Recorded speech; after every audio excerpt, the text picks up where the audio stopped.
this quaint. Thank you. Come on up.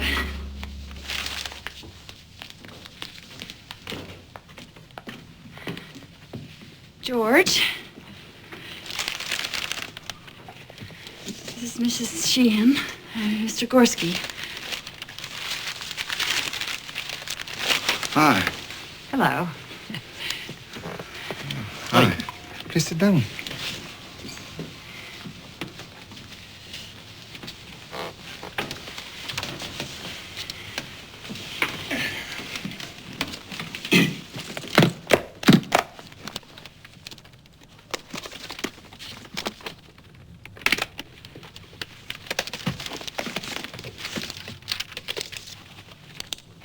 Mr. Foray? George, please. Yes. Now, you entered the country 5 months ago, according to our records. Yes, and already I love it. You see. Yes. Well, Land of opportunity, such a great country. yes. Already I feel at home. So lucky. Beautiful wife, apartment, Yeah. plans. Oh. So lucky. You see. Your visa, a B2, a tourist visa, allowed you only 6 weeks. Now, that in itself is an offense, but more recent events have overtaken that. Your marriage, of course, gives you automatic residency status. Now, this is your place of residence. Of course. Yes.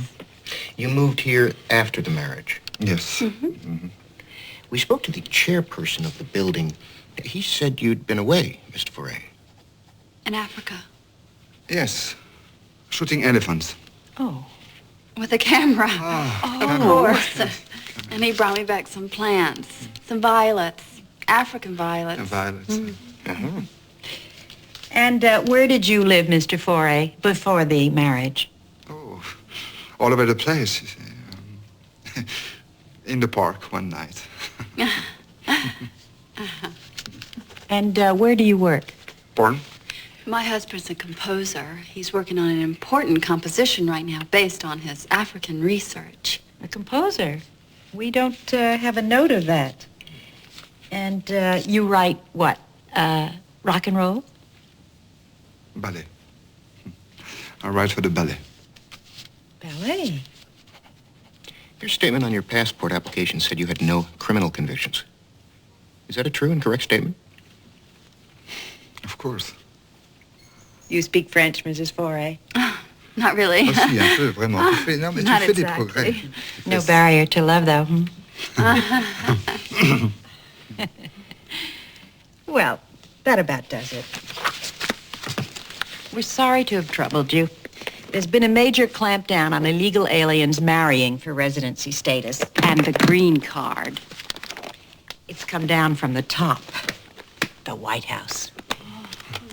Well, you don't want to get the wrong type.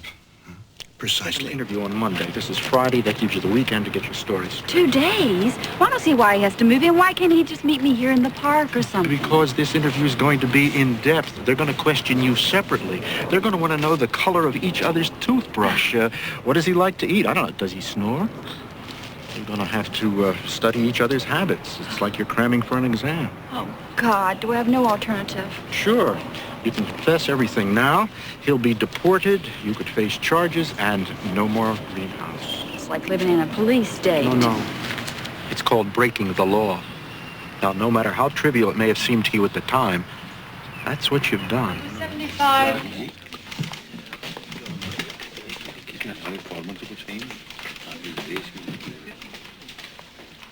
Where the next?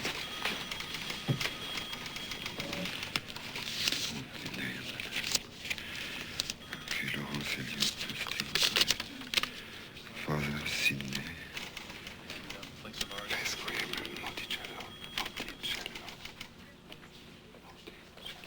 Your father's name is Bertrand or Bernard. René. 76.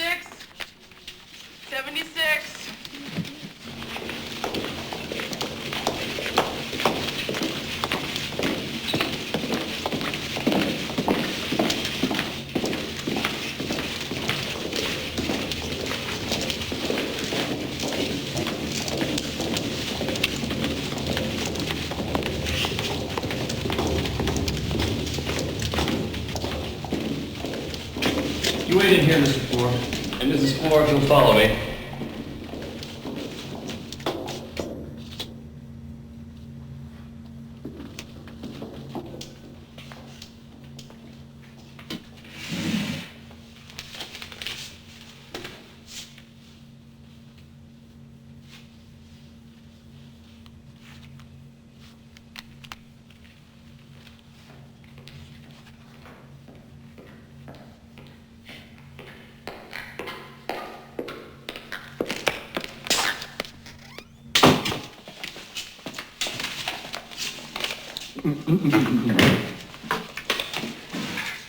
Mr. Poiret, as you know, we have doubts that your marriage is bona fide.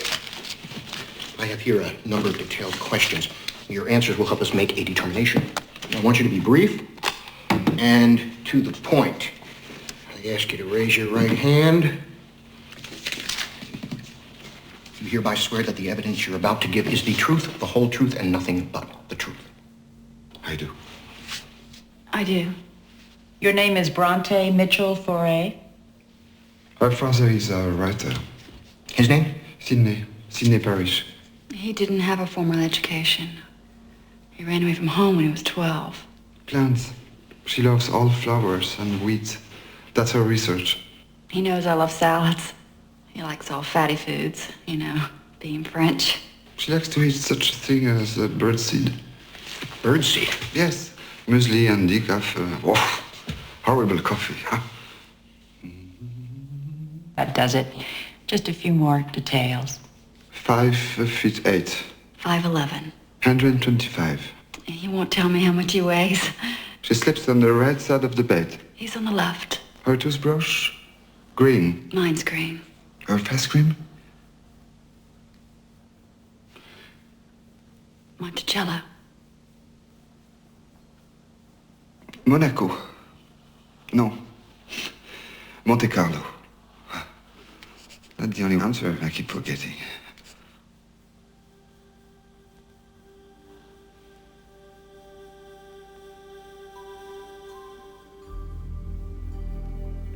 You remember all the other answers.